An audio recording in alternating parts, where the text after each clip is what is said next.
All right. Thank you all for being here. This is sort of like the kickoff of the Laurier de la Régénération 2024. And we wanted to go in the United States to see what's happening there and what we can learn from them and what kind of energy they can share with us in France. So we've gathered a really nice bunch, very happy people, very cheerful, very smart, very engaged. They keep laughing, and that's so exciting for us in France. And okay, maybe we start with Elizabeth and like a quick tour of who you are and what brings you here. And yeah. Hi, everybody. Hello, hello. Thank you for inviting me. It's great to be here with these other happy people. Definitely start each day kind of like this. There's a lot to do, a lot of excitement in this field of regenerative organic. And I've been at this position as the executive director of the Regenerative Organic Alliance for about 5.5 years since we kind of launched. We were founded by Patagonia, Dr. Bronner's, and the Rodeo Institute in 2017. I was the lucky one who got picked to oversee the launch of their certification program called Regenerative Organic Certified. And I was probably picked because I had spent much of my career working in the organic sector and working across a spectrum of different types of elevated certifications, from livestock ranching to smallholder coffee farmers in Central America, and then most of my career in organics, working with one of the larger organic certifiers in the US. And I'm happy to be here and dive into these conversations with you all today. I'm going to pass it off to Anthony, my friend AC. Thank you, Elizabeth, and thank you, Jeremy, for having us. And thank God for Google Translate so I could get on the website for this event and understand what was going on. But it's good to be with you all.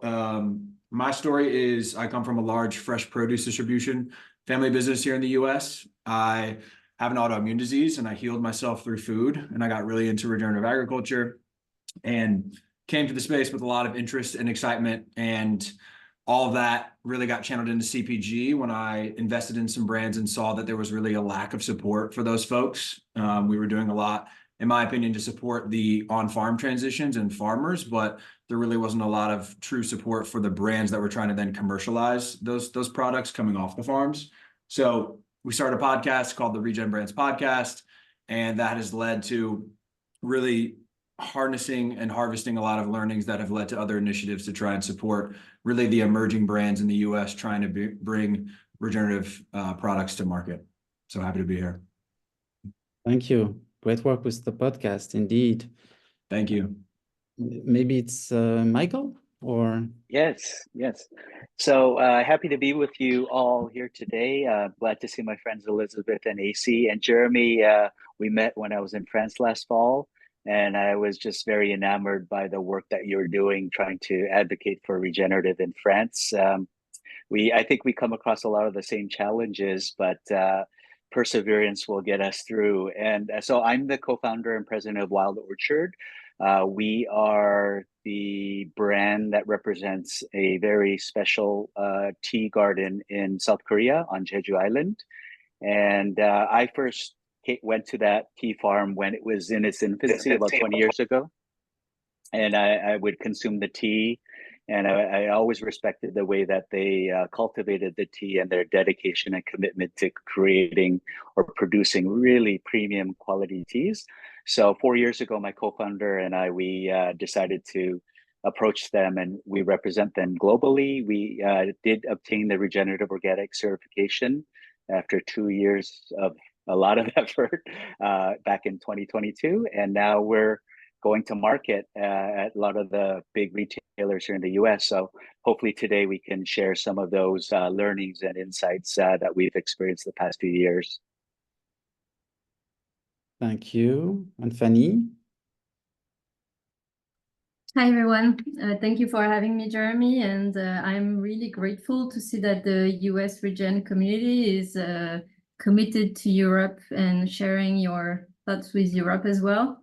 I'm the co-founder and director of Lively.earth, which is a nonprofit collective to develop regenerative agriculture in Europe. And we gather pioneer brands, farmers, and scientists, such as, I see Christian from Omi, which is a leading ReGen food brand in France. Hi, Christian.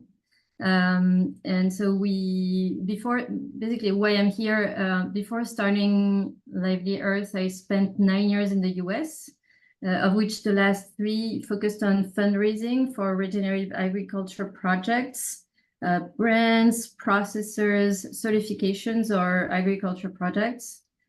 And getting back in France, I started Lively.earth, and our goal is to gather a movement around regenerative agriculture and raise awareness about the benefits, as well as the lack of transition financing at the farmer level.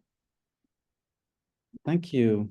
So Fanny is in Paris, but she was in San Francisco. And I guess Michael, Elizabeth, and Anthony, you're all in LA, right? Yes. No, Elizabeth is not in LA. Yeah, I'm in Northern California. North California. Anthony? I mean, I'm in SoCal, so I'm in Orange County, about an hour south of LA, Newport Beach. All right. And Michael? and I'm in New York. Okay, because I met you last year in LA. I assume that you were all in LA.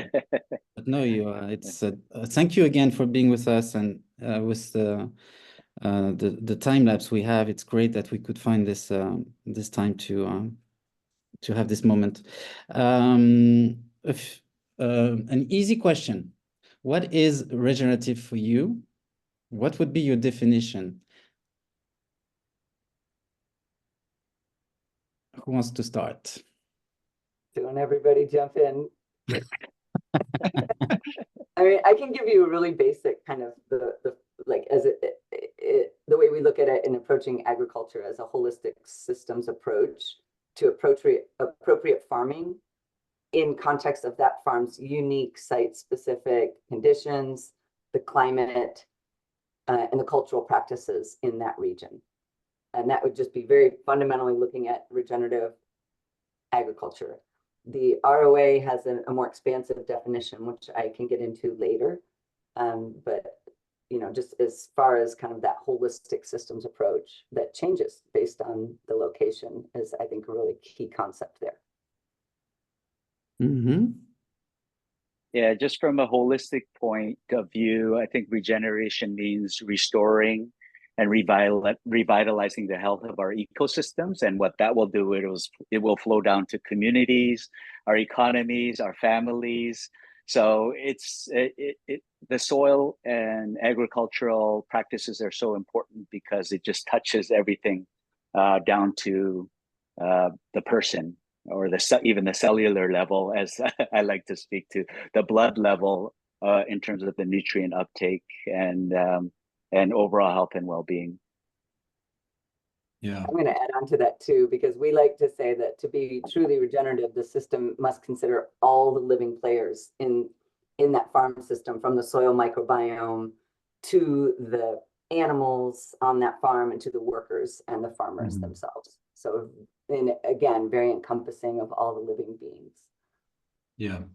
My simple definition is promoting the nourishment of all life, which I've definitely stolen from some other people, so I can't take credit for it. But to me, it's a really simple way to convey kind of that holistic, viewpoint that we're all trying to work towards, but allowing some ambiguity on that context that Elizabeth has already mentioned. And on our end, we defined regenerative organic as a holistic approach to farming, focused on improving living ecosystems. So I think we're really aligned on that. And we usually boil it down to make it simpler, although it's maybe too simplistic, to practices at the intersection of organic and soil conservation to actively regenerate soil health. So more focused on farming on that end. Thank you. You're all engaged in regenerative. What motivates you? I guess Anthony already answered, but he can continue telling us about his story. But what triggers you? What motivates you to make regeneration your your daily activity? I can lead off with the segue there.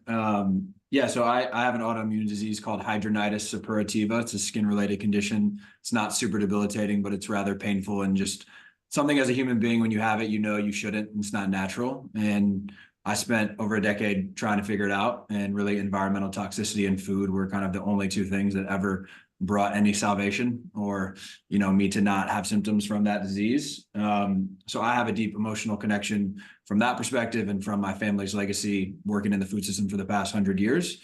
But I think what has kind of shifted in motivation is empathy for these entrepreneurs that are trying to build the better food system of tomorrow. Like, that is really my motivation now. So I got into it from a very human health. We need to heal, people and planet, and still that's the underlying bigger motivation. But I think what really motivates me on a day-to-day basis is the folks like Michael trying to build these supply chains and these brands that are going to ultimately, build the commercial engines for these farming practices that we all need to better steward the land.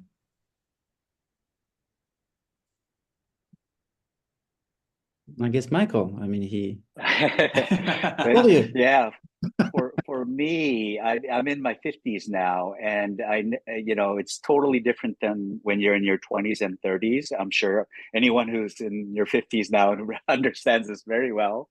Metabolism starts slowing down. So when we started the tea company about 4 years ago, even though the farm planted the tea seeds 25 years ago, I decided I'm going to drink a lot of tea because I have to understand what the farmers are doing, the impact of it. And if I'm not drinking a lot of tea, what's the purpose of creating this tea brand? So I started 5 years ago, I started drinking 2 liters a day, every day until now, on average, sometimes even more. And I feel better now than when I was in my 30s. I've never been sick for 5 years. I've never missed a day of work. I have energy all day long. I run 2 companies. And so at Wild Orchard, and then even our office, we have a tea bar at the back. And we implemented it about a year in. But before that, everyone was sick all the time. So once we implemented the tea bar, people would start drinking and drinking. We hardly have anyone that's sick now. Everyone's really has a lot of vitality. So at Wild Orchard, we really believe that every cup of tea can contribute to healthier people. And when we get people to understand how important it is to know where your food is coming from, food or drink, and the farmers and their dedication to doing it the right way and protecting the environment, focusing on the health of the soil, that's where we start creating these microeconomies that grow into larger ones. And that's what we're doing in the regenerative movement. So we're really, it's really the idea that our daily choices can foster a positive impact on not only personal health, but planetary health. That's kind of what our brand stands for. Amen.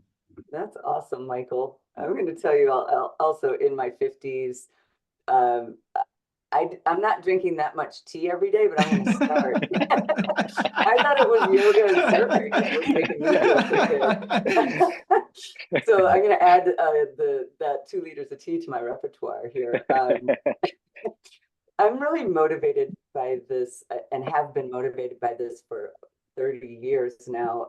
And I actually became a pretty, I'd say, rabid environmentalist after spending some time in Germany fresh out of high school. And I was really environmental activist. I was part of the Grünen Party, and I came back to America charged up about toxic waste and recycling and consumerism and all these things that were super disempowering. And I somehow found my way to agriculture through an internship in the Ozarks, of all places. And I learned about the power of food and the power of like what happens when you change everything you're eating and look at a local food system. And so I've really been on a journey since then. And it's really simple. Like, agriculture has the power to destroy the planet, and it has the power to heal the planet. And so let's heal the planet. And that these systems that we are advancing in regenerative thinking have so much potential to affect all the living beings and all the life and all the communities. And so it's certainly my mission and my purpose every day. And that also keeps me pretty wildly excited every day, because I get to work with people like this and be surrounded by farmers and brands that are doing such great work and keeping me inspired. Thank you, Fanny. And my journey with Red Ag started when I was still a CFO in a tech startup, and I had worked for tech startups for the past 10 years. And I started to notice how tech was kind of disconnecting us from what matters sometimes. And so I decided to quit and was looking for an environmental solution that would go beyond carbon and addressing like water, biodiversity, and social matters. And because I was also on a personal path where I was training to become a yoga teacher because California got me into yoga. And I was also a coach for entrepreneurs, and I felt a very strong connection to nature. So in that respect, regenerative agriculture was the magical solution, right? That would reconnect people with nature, with each other, and with themselves. So now I think that 4 years into my regenerative journey, I would say that what motivates me the most is to have farmers recognized not only as the ones who feed us, but also as stewards of our land, because their job needs better recognition in society. It's so like we need more land stewards if we want to keep our ecosystems going. So that's what's moving me at the moment. Thank you.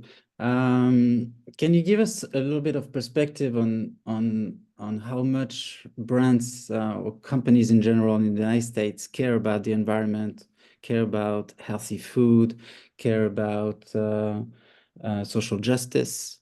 Like in the past 10 years, like, would you say that American companies are quite engaged in that field, or is regenerative something that is actually really moving fast? What's not an easy question, because you have, like in all countries, and United States is quite big, you have companies that are historically engaged in some of those topics, whether it's social welfare, whether it's environment. I can take a stab at kicking that off. Go ahead, Anthony. It's a hard question to answer, and it's really a mixed bag over here. I mean, you have, every single person's website says they care about all that stuff, Jeremy, whether they actually care about it and it's in their, they're really implementing things to improve upon it in their supply chains is a different story. I think what we're seeing over here in terms of specifically regenerative, it's mostly private brands that have been committed to it / regenerative organic for a long time that are leading the way, or it's these emerging brands that have just gotten started in the last 5 to 10 years.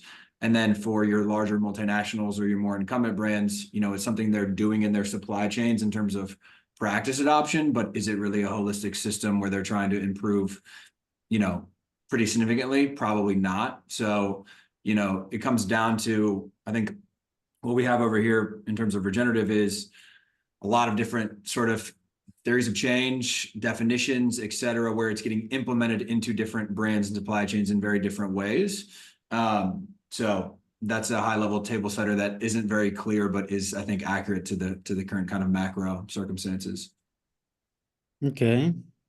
Anyone else wants to take this? Yeah, I would love to contribute a little. I put in the chat window the directory from our website at the régéneratifs.org page, where you can look at the 170 plus brands that have gotten licensed with us to bring regenerative organic certified products to market, like Michael's Wild Orchard Tea. I brought a prop. And I also put some New Barn barista organic certified almond milk in my tea. And you're able to find a lot more of these brands now in some of the the larger natural retailers and direct here in the US. And I think there's been a huge rise in like 1% for the Planet, B Corp, and these rock brands and these leading brands that are real disruptors. And it's like Yvon Chouinard from Patagonia's vision for his company is to be in business to save the home planet. And I see every action that Patagonia takes is around that, like in every single thing they do. They're looking really thoughtfully at the actions of being in business and producing materials that people are purchasing. There's a lot of innovation happening. There's a lot of brands looking at how to bring in more regenerative farms, pay them premiums so that those farms can be healthy and stable and those farming communities can continue to exist. There's a lot going on around the blue economy, looking at kelp and looking at what's happening along, at the intersection of the land and the sea, where we can do a lot of things with kelp, seaweeds, with shellfish, all kinds of innovation. So I see nothing but innovation, and brands kind of, it's just my limited view. I've got a tunnel vision because of who I get to work with, probably. And I mean, I know there's certainly reason for cynicism, and I'm certainly skeptical when I see PepsiCo claiming they're going to be regenerative or selling plastic bottles of water saying they're going to save the planet. Like, yeah, consumers need to be skeptical. And at the ROA, we believe in third-party certification, verification of claims, and claims that are based on really meaningful, credible standards. So, I think if a farm or a brand goes through those measures, then they're worthy of consideration, and they're the brands that are growing. And I have lots of data around that I could share, but I will pass the mic to Fanny or Michael.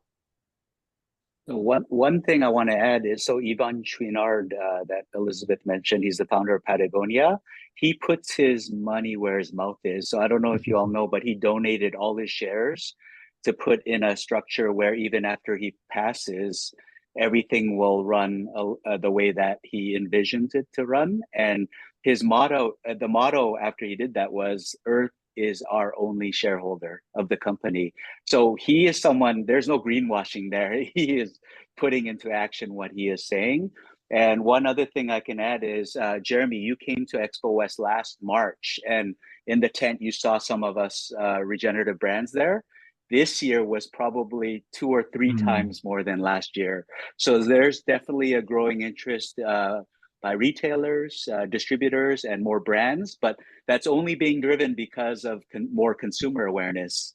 So things are starting to really go up, and it makes for a very exciting future. I guess I can add, maybe if I put my European glasses and say that it seems that regenerative agriculture is often pointed as greenwashing in Europe because it's associated with large food corporations.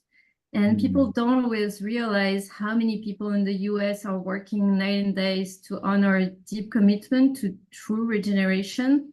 And, like the list you put together, like, of course, the ROC lists or the list that Anthony put together on his website show how many brands are actually in the movement. The Expo West, the number of brands at Expo West this year was amazing as well. And, I think it should be recognized in Europe that there are some really committed people in the US, and they're actually driving the conversations there. Yeah, also, like, sometimes in France, like, we associate regenerative organic with permaculture, and then small surface, small volume. So from what I understand, those products are being distributed at Whole Foods, and well, Iran is not as big as Whole Foods, but example, Michael, you're being distributed in 150 supermarkets, right? In the States. It's quite a lot, right? You're on mute, Mike.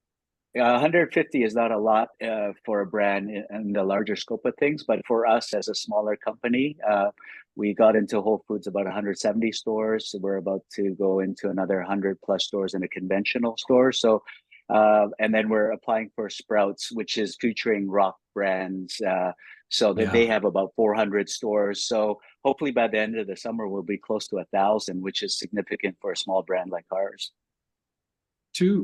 Two data points that I think tell the story really well are Nielsen IQ is a big data provider over here, and regenerative is the fastest growing claim, like in Better For You CPG, and it's growing like 130%. I think was the last stat that they reported. But also you do go to Expo West and we have the tent with the rock brands crushing it. We have a lot of regenerative kind of representation and claims, but it's still less than 2% of all boothing brands, right? So this incredible momentum, but still we're just scratching the surface on what this can become. It's 2% of the number of brands that are Expo West. Is that what you said? Yeah, that I track, that list that I put together in terms of what ReGen Brands tracks for various different claims being made. Yeah, and then Nielsen IQ is saying that it's the fastest growing claim, 130% growth. That's pretty amazing. What was the Nielsen? Did you say 130 or 30? Yeah, 130. Yeah, 130. Yeah, because we provide the SKUs of all the products we've approved. We provide to Spins, and they're also doing this reporting every quarter. We get their quarterly reports, and it showed like 30% growth in units by the end of the last quarter of 2023. I haven't seen the first quarter from this year yet, but it's also like Anthony says, it's just beginning. And of course it's easy to have 40% or 130% growth from a small amount. Like, so, but we are, I believe the last report from Spins that I recall is around $50 million in sales. So it's increasing, and that's only CPG. We're not talking about textiles, because we also have a pretty good presence amongst some textile brands. And I'm pretty sure that I don't think it includes alcohol, wine. And we've got a lot of specialty wine growers coming in, like a really strong growth in alcohol. We have over 25 wineries or vineyards now listed. You can see on our website some amazing premier vineyards, really fine sparkling and fine wine. So, you know, I see a lot of growth ahead in those other categories that maybe aren't being calculated in with those other data. So here we're talking about products that are being sold in supermarkets, and on the front of the product, some of them, at least for 170 of them in the food industry and on the wine industry and textile, they say regenerative organic certified. And that's because it's 170 brands, but Elizabeth, correct me if it's wrong, it's like 800 or 900 products. I think there's about 1,500 product SKUs now. Yeah. In the marketplace. Yeah, lots of products are coming in every day.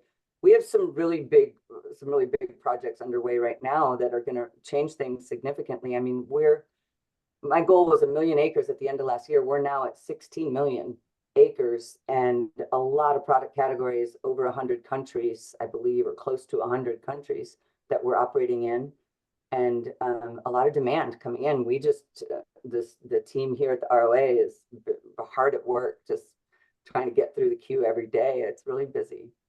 Maybe it can be helpful if you explain the certification from field to store, and how that works, because for us it's a bit new that things happen at the practice level, and that it can be claimed on the product because it's certified.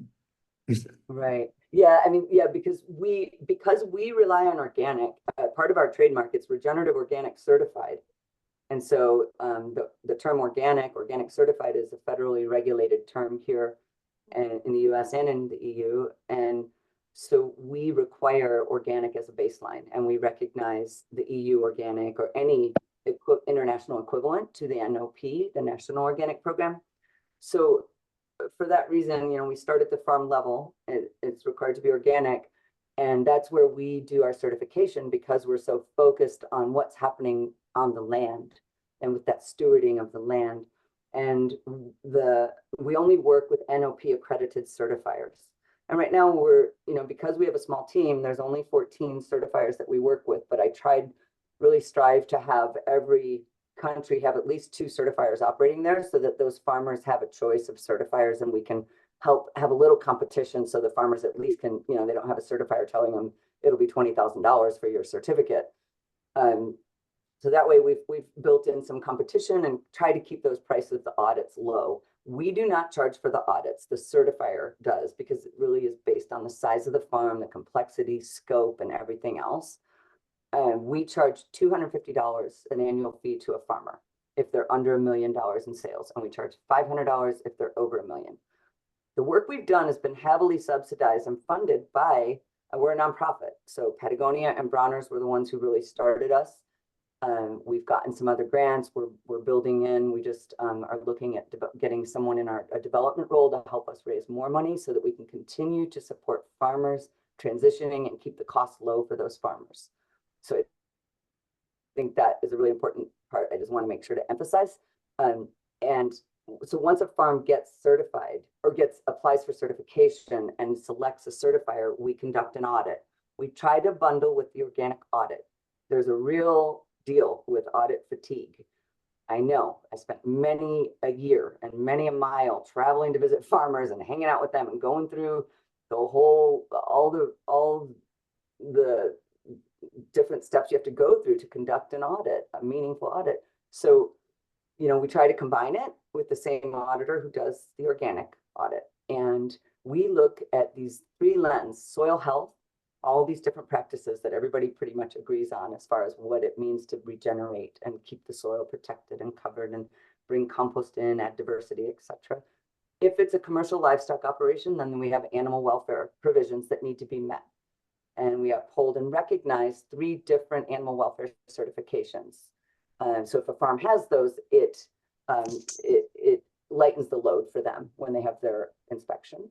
And then we have a social fairness component, and this is a really key component. We recognize 7 or 8 different international standards for labor, for social fairness, ensuring we don't have children working in the fields, ensuring that trafficked labor, which happens all the time in the US, and it's why every time you're in an airport, you see the little signs in the bathrooms like, hey, are you safe? Are you, you know, people are being trafficked around this world and put to work in slave-like conditions. So our program is intended to stop that and to protect those people. We also try to get to a living wage and ensure safe working conditions, capacity building, all kinds of things. So those are all the components that are looked at the audit. Once a farm gets certified, they have this certificate, and then they find a brand who wants to bring their product to market. And that brand gets licensed with us. And that's where we're farm-based, brand-driven. We get a 0.02% approximately, or 0.2% of the license of the sales from that brand is the license fee they pay to the ROA. So once they do that, they go through this whole process with us. They tell us, they ensure the validity of the certificate, just tell us how they move the product through the supply chains. They're open and transparent. They do desk audits with us. That's when they get licensed to use the marks, and that's when they get to use that mark. Right there. The end. Sorry that took so long. Thank you. Maybe Michael, what does that mean for you with growing tea? What does it entice, and do you feel like you can value that with the producers and values that with the consumers and also the distributors? Yeah. So our farm. Yeah, that's a very good question. So our farm was planted by seed in 1999. This is before anyone was thinking we're going to get regenerative organic certification, right? But the farmer's focus was to create, like, craft exceptional teas, and there was a clear commitment to environmental stewardship at the farm from the very beginning. So no petrochemicals. Let nature do its thing. That's another definition of regeneration. When people ask me, it's as staying as much out of the way as possible and letting nature do its thing. So, so fast forward like 20 years, about 4 years ago, I was talking to a mutual friend, Max Goldberg, and I gave him some tea and I explained what the farm did for the last 20 years. And he said, you have to get the regenerative organic certification. That's the first time I ever heard of it. But when I looked into it, I was like, our farm's been doing this for 20 years. It just makes perfect sense. And then we decided to apply. And it took a few years to get an auditor to go to Korea because of COVID. But when the auditor, a PhD in, like, I think Ram is a PhD in soil science, he came to the farm And mind you, our farm was the first to get USDA organic certification in 2007. So from 2007, every year they had to get audited. A US auditor would come. Those were the days when there was no one within Korea. So they'd have to bring someone from the US. And so they're used to the audit process. But when I talked to the farmers on the ROC audit, they said, this guy's crazy. He works like past the normal work hours. He's so fascinated by our farm, the soil. He's like punching in meters everywhere. And then he meant it in a good way, right? He's crazy in like the best way. Like he's so passionate about regenerative. And he even told me that he would sit every employee down and say, are you happy here? Like what kind of certification asks if the farmers are happy working there, right? So the farm worker fairness is a huge component. And I think a lot of consumers don't really understand what they're buying, like what kind of impact it can have on the farmers. But I can tell you that when we invited our farmers to our tea festival back in February, and they actually saw people's reactions when they tasted the tea, it was just, they were so emotional. They were like in tears, and it really like motivated us to do better. But yeah, people, I think, especially the younger generation, more and more, when we show the transparency of where their food is coming from, who the farmers are, there will be more of a connection to not only the farm and the soil, but to the farmers themselves. I think that's a very, very important aspect. Thank you. A question for you, Elizabeth, about H&M. Maybe Yes. you know, and I answered that they invest with through other brands in a farm in India or something. Yeah. And then a rock certified product has to be made with a certain percentage of actual ingredients coming from ReGen Ag, right? Correct. I was just typing a response to that, but thanks for giving me a chance for a quick reply. So we don't require that brands have a minimum percentage of products. If they have a product that meets the organic requirements to make a claim, and in the case of textiles, they have to meet GOTS or OCS. So they have to provide evidence that they are making. So in this question about H&M, you know, it's you can look and see what products they're bringing to market. And I believe it was some baby clothes. So some small clothes that they brought to market in, I don't know what volume exactly, but, you know, for brands, we don't tell them, hey, you've got to have a certain percentage. You have to have 10% or 25% of your product line has to be ROC. That would be really tough, actually. And we learned during our pilot that you know, we needed to allow brands and farmers a point of entry. So we actually dropped our requirement for farmers that 25% of their land was in our program. We dropped it to 10%. And so that's something that's kind of at debate at the moment because of potential conflation, where a brand will be showing on their website they've got ROC, but it's only for 10% of their land or their products. So we're working on some solutions around that, but really want to encourage brands to check it out, bring a product to market and see how it performs, and then that will inspire them to bring in more land and buy more products ROC. And product specific, Elizabeth, the product itself, the ingredient has to be 95% rock to make the rock front of pack claim, correct? Totally. Thanks, AC. Yeah, that's right. It has to meet the NOP labeling requirements. Indeed. So 95 to 100% claims are ROC. 70 to 95% are made with regenerative organic certified. And then below 70%, it's only an ingredient claim on the back panel in just the ingredient list. Okay. Sharp. Anthony, this is your time. Tell us about all the brands that you've been in your podcast. Which ones are the most exciting? Which ones are the most engaged? What is the most exciting project? You know, what about financing all that? It's your 5 minutes. That's a loaded question, brother. Yeah, like what have you found through the podcast that is the most interesting or the most exciting to share? Yeah, so you're asking me to pick favorite children here, which is challenging. You know, we've had a lot of different brands on the podcast, some very small, some very large, some medium. We've had a ton of rock brands. We've had some land to market, some regenified, some non-certified brands.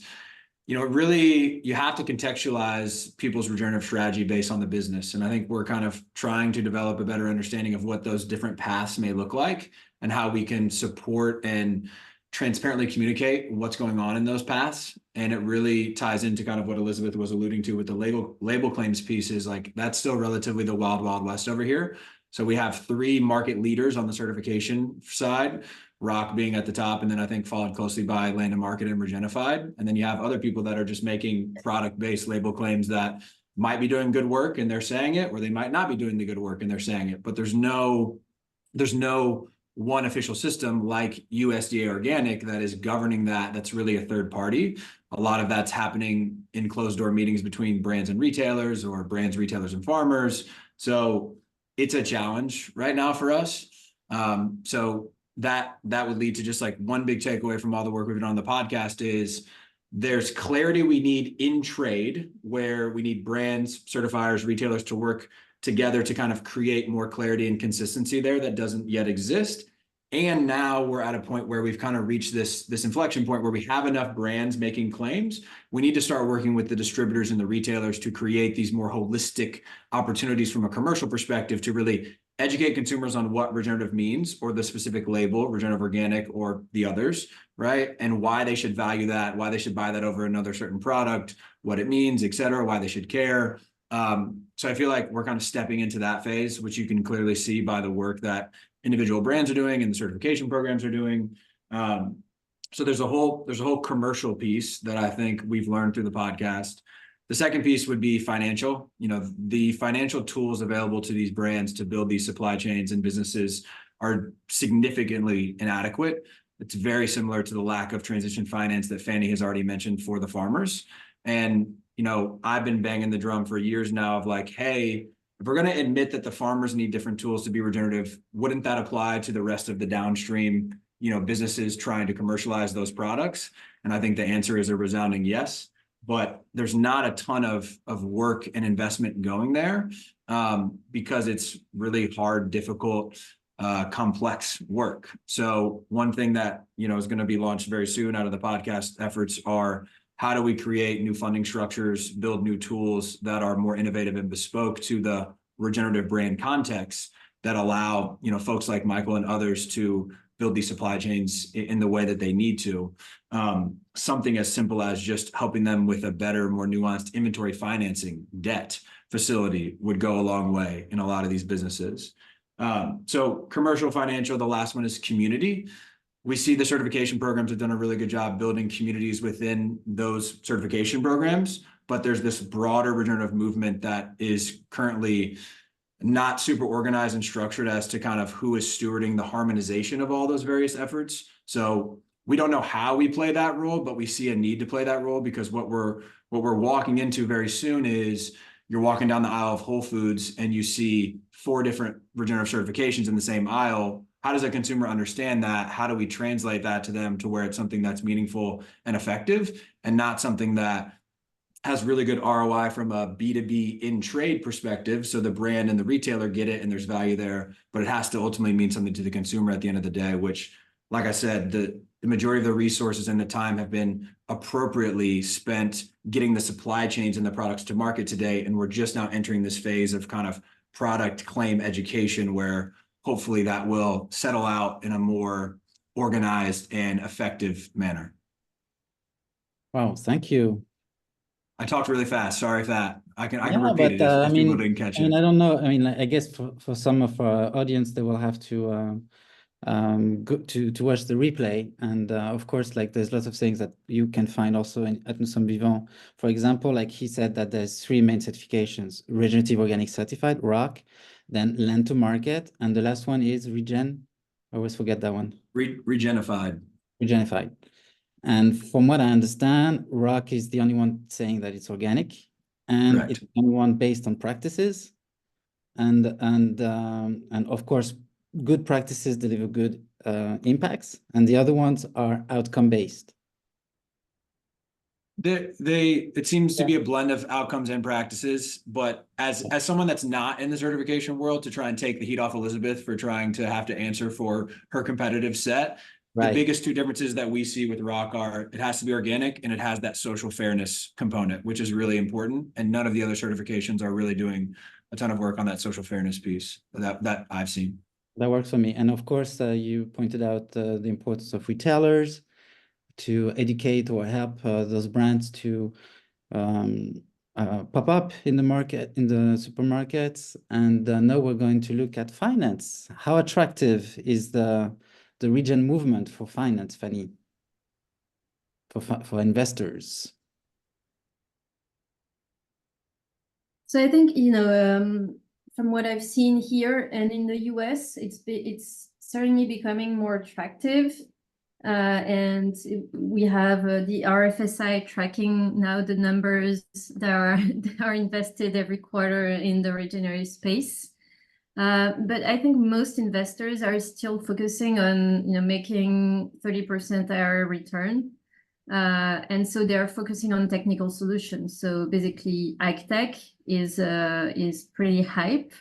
But when you're looking at true regenerative brands or processors or farmers, investors that are needed are, I would say, it's what's required and what works at the moment is blended capital, which means that you need to add up patient capital and public grants to make the private financing work. And I think this often slows down the regenerative entrepreneurs, as it requires them to spend more time on the fundraising. And well, as I worked as a fundraiser, I can say that's what we were trying to fill, was this gap of time for the entrepreneur to raise money and identify the right investors. Because investors, like when you work in tech, you exactly know which investors you need to go to, versus in the regenerative space, you have this small community, like the RFSI kind of identifies the investors that are interested in the space, but it's still a pretty small community, and you have to go beyond to be able to close your round. So we only have 5 or 10 minutes more, and I have a few questions. But one big question that we have in France is, like we're still very rational, and indeed it's all about the money and the impact and numbers. So if anyone here around the table wants to answer, how can we, do we need to convince? But if we need to convince, how can we show that at the product level that there is a business model, and this business model allows for impact in the long run, social impact, environmental impact, yet it's profitable? How, this is like a little bit like the mind of the businessman here, and the investors. And, we don't know what to answer. Do you guys have an answer? I don't want to put him on the spot, but Christian from OMI might have some good thoughts here. I mean, we've had his other co-founder, Josephine, on the podcast, and I thought she did a really good job laying out kind of their theory of change and some things they've done in practice to really tell this regenerative story. And it really aligned with what I think we're seeing over here in the United States, which is, yes, brands are getting certified or making claims, and there's a certain subset of consumers that care enough about that to pay a premium or to drive business their way. But that's never going to be a majority of consumers. A majority of consumers is always going to care about kind of the 3 leading things in whatever that product category is, which usually comes down to the price, the taste, the packaging, and the health and wellness outcome. And I think what OMI's done a really good job of is they do all those kind of core fundamental things, and they wrap it in the regenerative impact story that makes it stickier and gives the consumer a reason to care. But they know that at the end of the day, it's those core fundamentals that really drive the boat. What I see regenerative as is really the engine that can power those core fundamentals. So you're not actually selling that claim at the end of the day. You're selling the fact that it makes the product taste better. It makes it healthier. It makes it kind of those more primary factors for the reason the consumer picks up the product or buys it again. Nice. I didn't want to speak for you there, Christian, but hopefully you're okay with that. Christian, I guess you... Thank you so much. Ça va? I'm a French entrepreneur running one regenerative brand here in France. And so I make a travel to Los Angeles to the Natural Expo West last March. And yes, Anthony, I was in the booth of the young brands and asking for every CEO what the asset of the regenerative organic certification brands. And maybe 19% of them asked me that the product is really great. So it's about having good products that we can really make something on the market.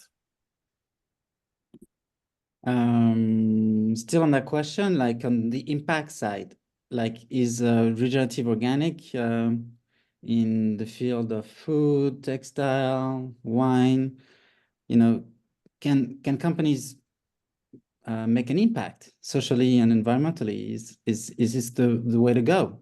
Is there a better way? Is that the better way? How big is the impact? Is it like all tiny, and it's going to take 10 years to get 1% of the whole organic cotton to get regenerative organic, and we're talking about something that's really small? Or are we talking here about something that really matters and can make a change? I guess you're asking me this question. Yeah. Yeah, well, like I said, we went from a goal of 1 million acres last year to 16 million right now. We've got a lot of other really exciting projects underway, and we're coming for you, Europe. We're coming over. We've got, and I mean in the best way. So please sign up for our newsletter. I think at the end of September, we're going to be doing a really exciting field day in Champagne region there, France. And then also there's going to be the World Living Soil Forum happening there. And we've got, Rodeo is partnered with Davines in Parma, Italy, with a regenerative organic research farm, and they're doing incredible work. We have all these Italian farmers joining in, Italian brands coming. We've got a cluster in Austria, and then another really exciting project I'm working on with some with a brand in Amsterdam. So I see a lot of promise in that regard, just in Europe in general. So sign up for our newsletter. Omi, we're going to see you all, I think, coming through soon. And yeah, really great stuff happening. I think just anecdotally, what I keep hearing and what I keep seeing is nothing but growth and positive feedback. So I don't have the specifics for you as to like, yeah, we're going to make it to 10%. We're going to change the world of cotton. Cotton's fraught. It is so difficult. It is a really challenging area. So much cotton coming from India where there was rampant fraud, and a lot of brands moving their focus elsewhere, which is cool because there's a lot of opportunity in Africa, a lot of opportunity in Peru to really help those communities get stabilized and grow cotton in a regenerative way, a regenerative organic way. We do collect outcomes. It's a combination of practice and outcomes. So we are looking at certain outcomes, which we're going to hopefully get on a person in the next year who's going to be kind of data governance and looking at impact data.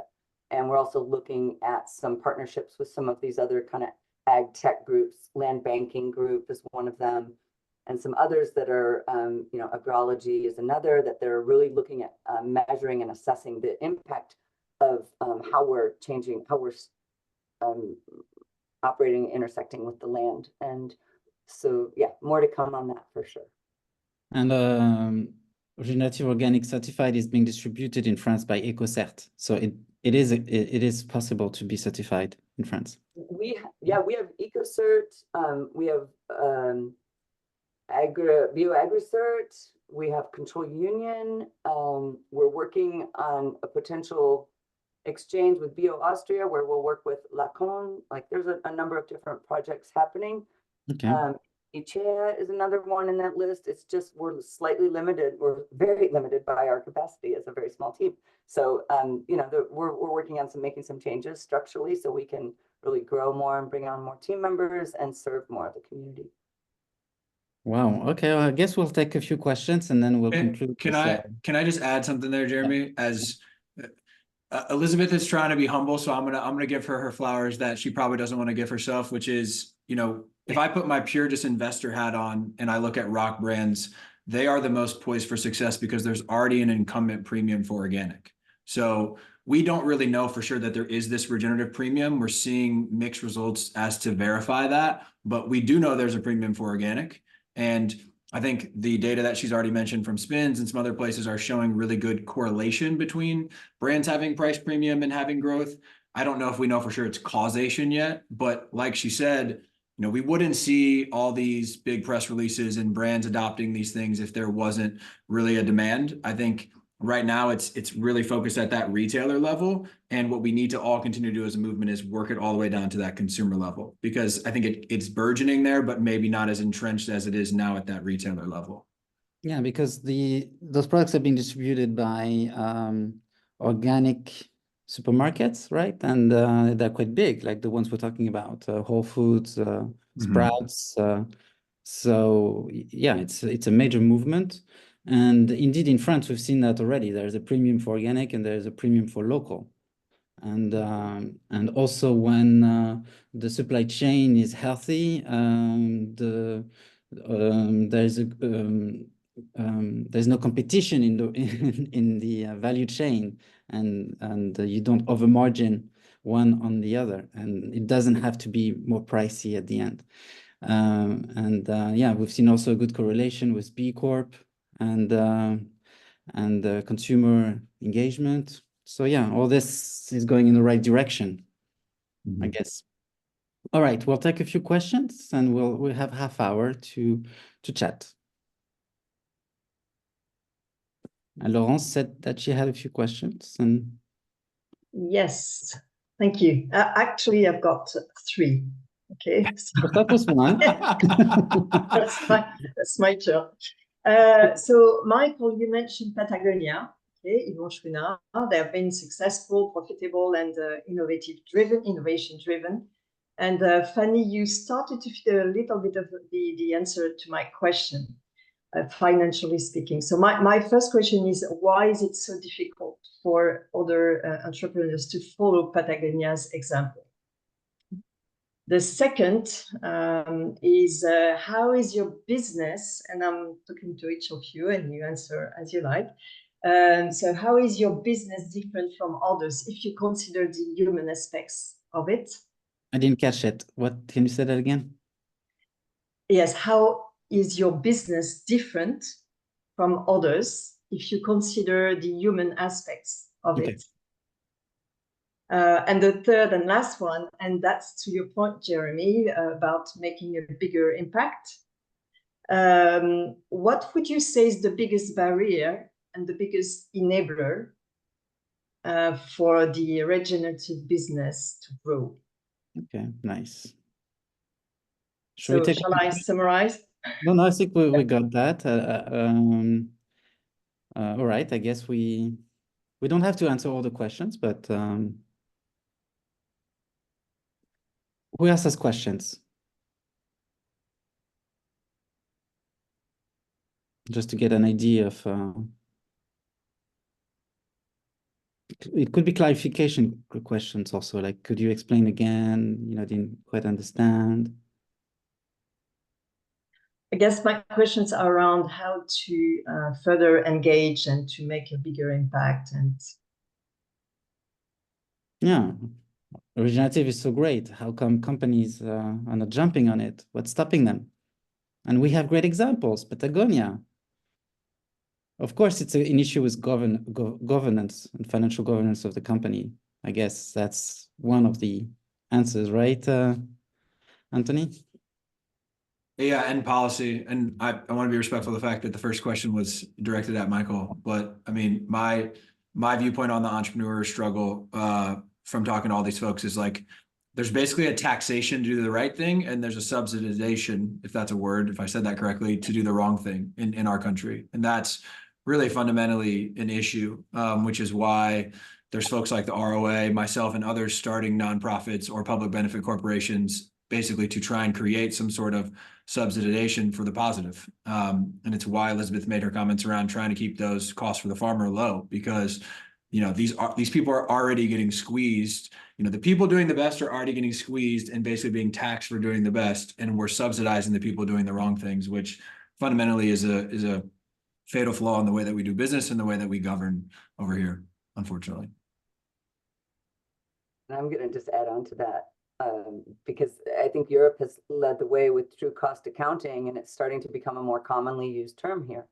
We've externalized all the costs of our modern agricultural system.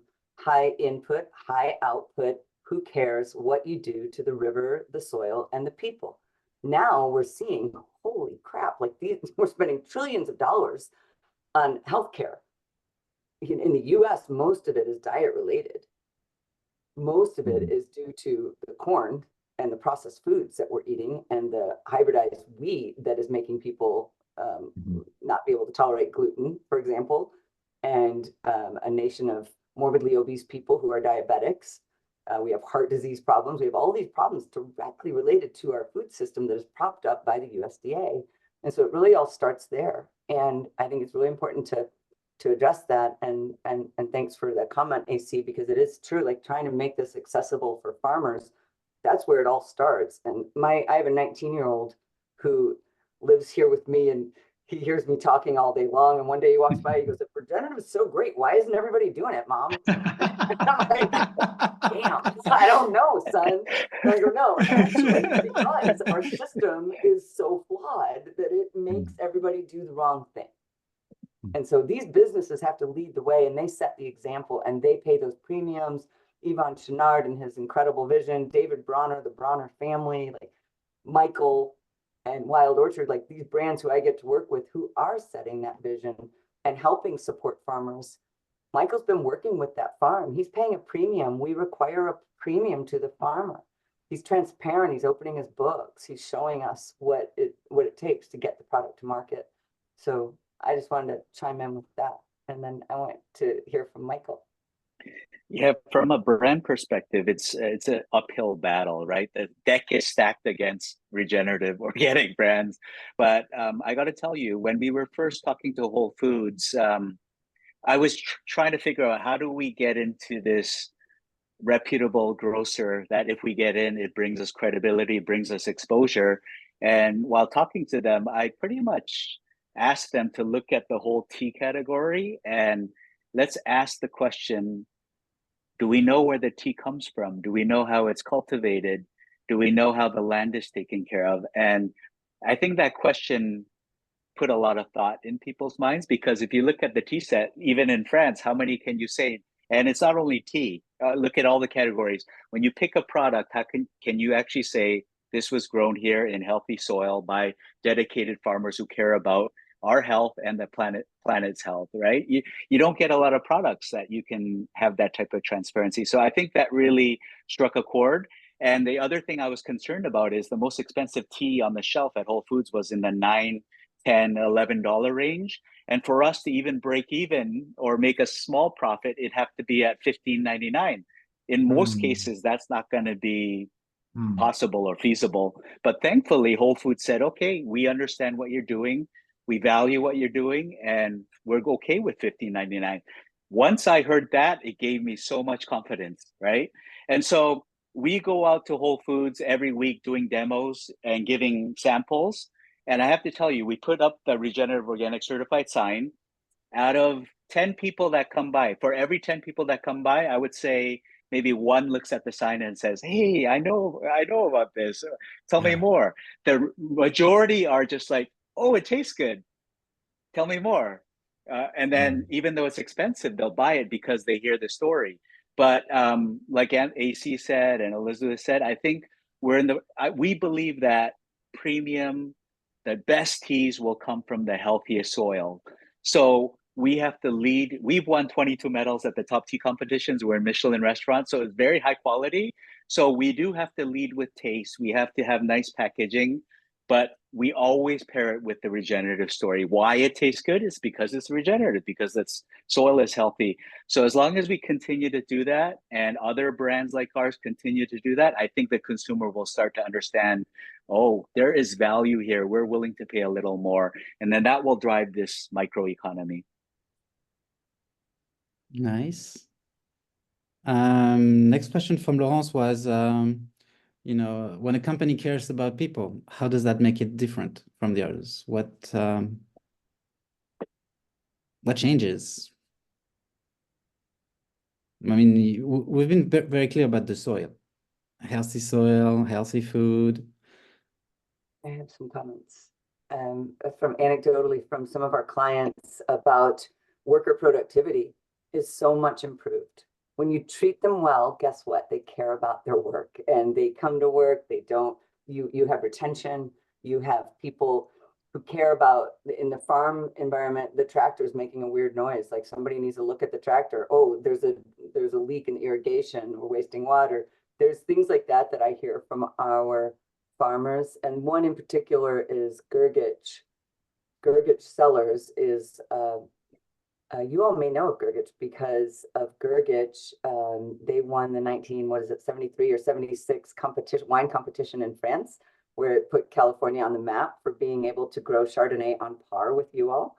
And so Gergich was always famous for this, really high-end, beautiful wine.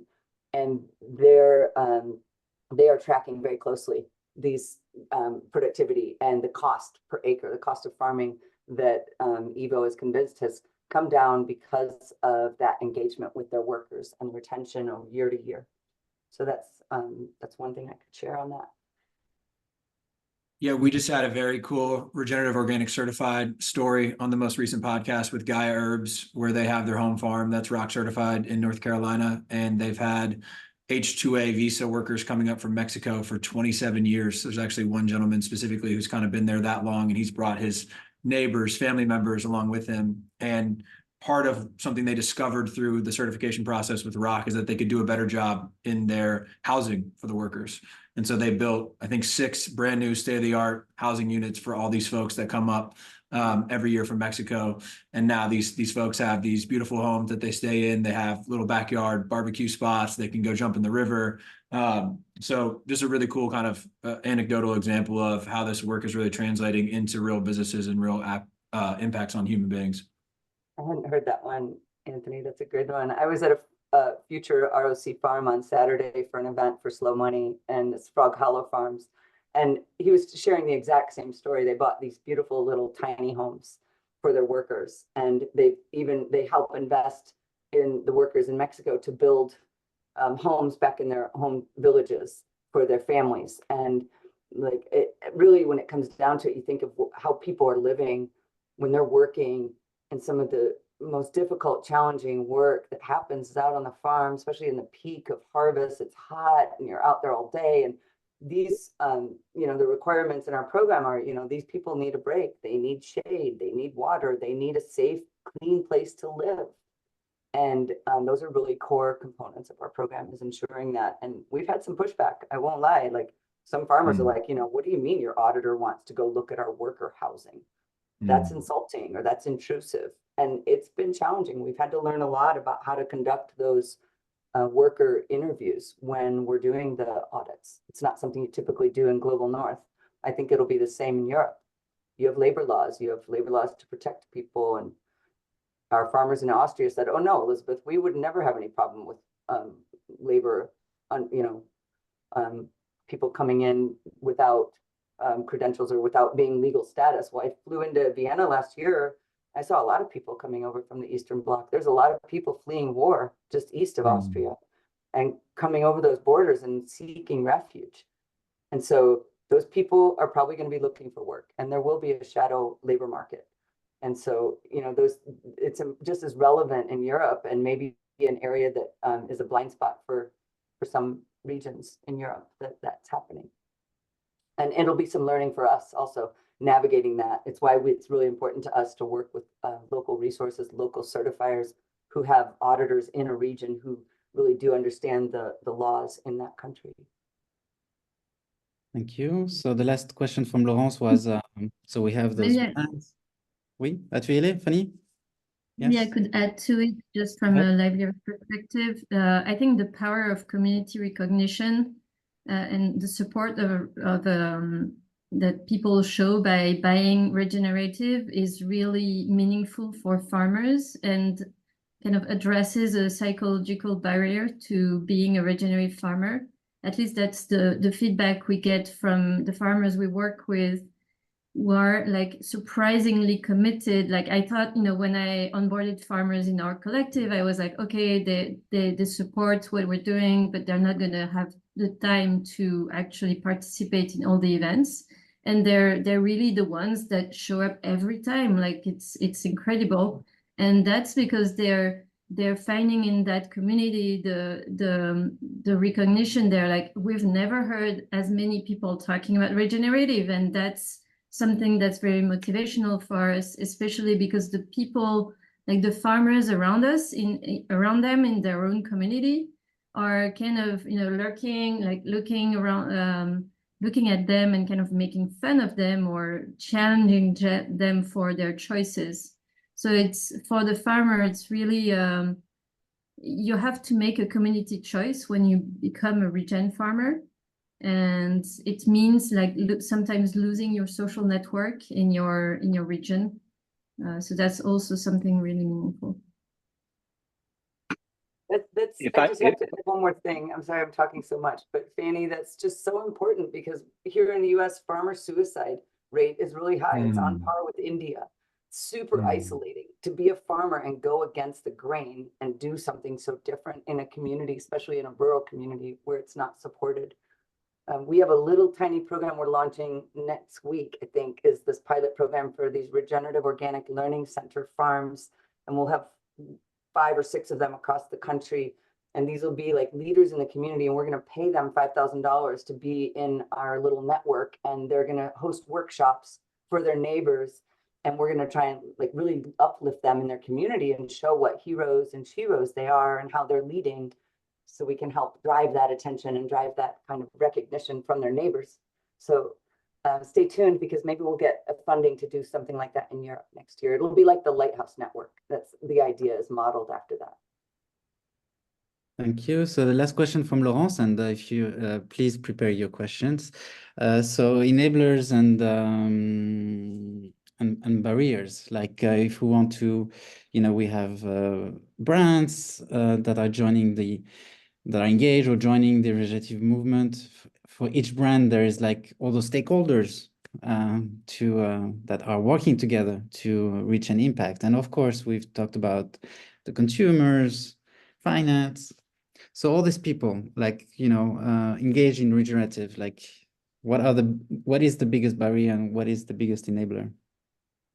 That's the $1 million question, right? How to make this a success. I wanted to stay on the topic of the farmer because before we started working with the farm, I heard that especially when they tried to recruit younger farmers, the turnover rate would be very high. They'd be there 6 months. Korea is a very high-tech society, so there's a stigma, like if you're a farmer, you're not successful. So there would be a lot of turnover. But once we got the ROC certification and the young farmers started to learn what that meant, I think they grew a sense of pride. And then we started winning all these medals at the top tea competitions.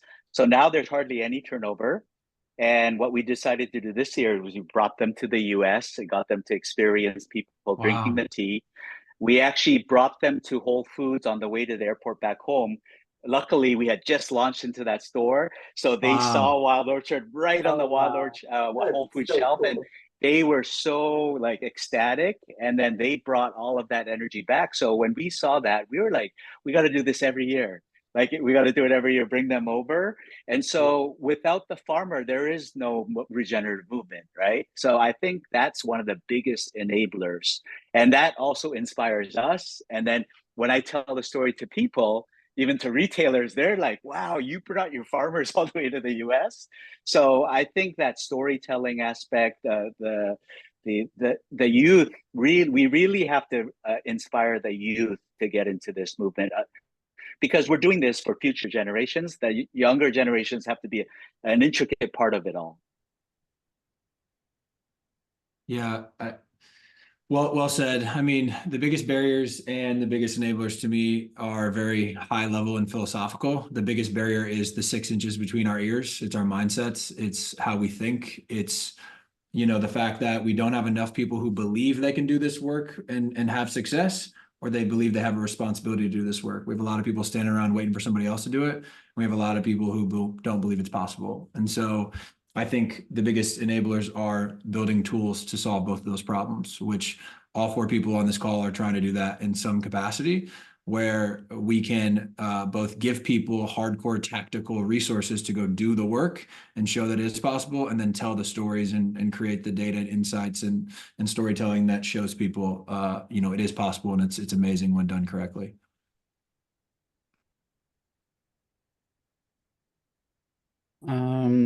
An enabler that hasn't popped up yet is all the positive energy that you guys have, and you folks have, and I think regeneration builds on love and contributing to something, and that's such great energy. It's not about having to do it or complying, or it's about doing something that makes sense, something that actually makes things better, and that kind of energy is fantastic. What if no one has a question, a quick word about what can you say to Europe and France? What kind of advice, what do you want to share with us, especially knowing that we have this event on May 28th, and we are going to show. We receive 50 brands who have projects in different sectors, and they're hoping to be noticed and hoping to be recognized for the great work they're doing, and the regenerative space is still very unclear. So yeah, what can you share with us in the next 5 minutes? What is the good advice? What is a good energy? What is a good tip? What is a good? I can take a stab at it because I'm here, right?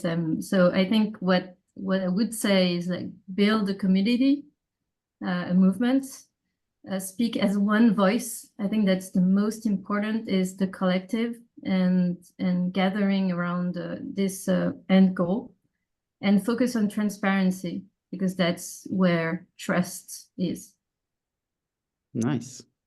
Community. Literally exactly what I was going to say.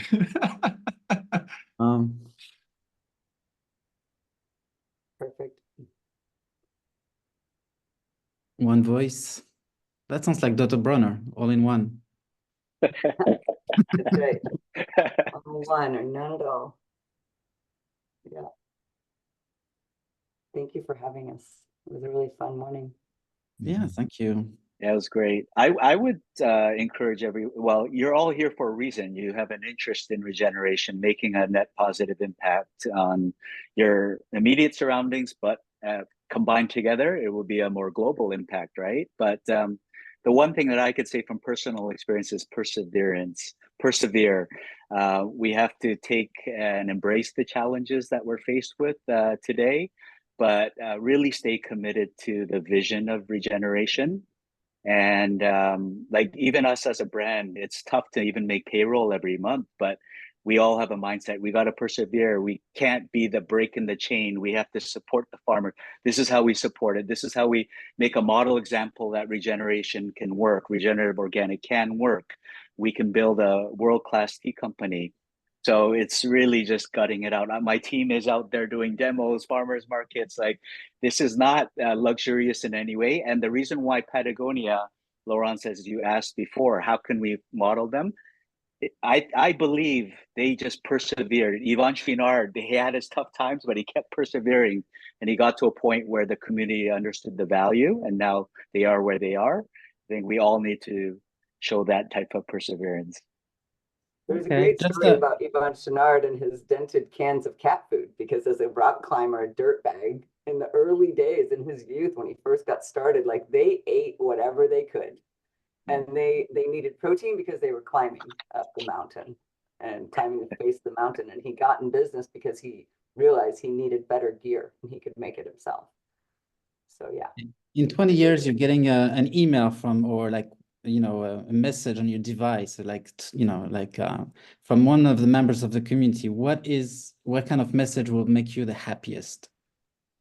What would be fantastic to hear from us in 20 years? That's a tricky one.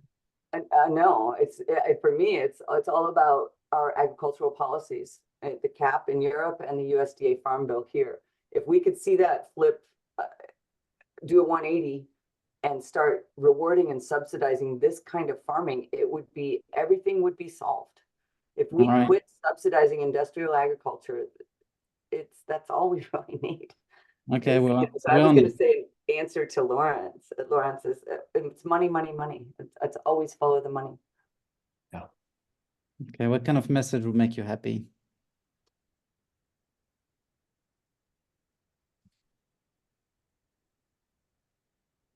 Michael, I guess it's wild orchid being distributed in France, right? And lots of consumers drinking 2 liters of tea every day. Actually, one of the top tea distributors in France just visited the farm last month. And so he was just astounded by what he saw. I'll send you the video. We took a video of him speaking about his thoughts. It was really great. So hopefully he will bring our teas into France soon.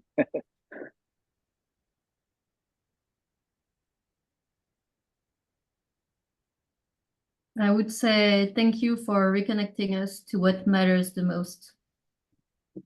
At that time, at that very moment, it made sense, and thank you for being here. Okay, great. Okay, Anthony.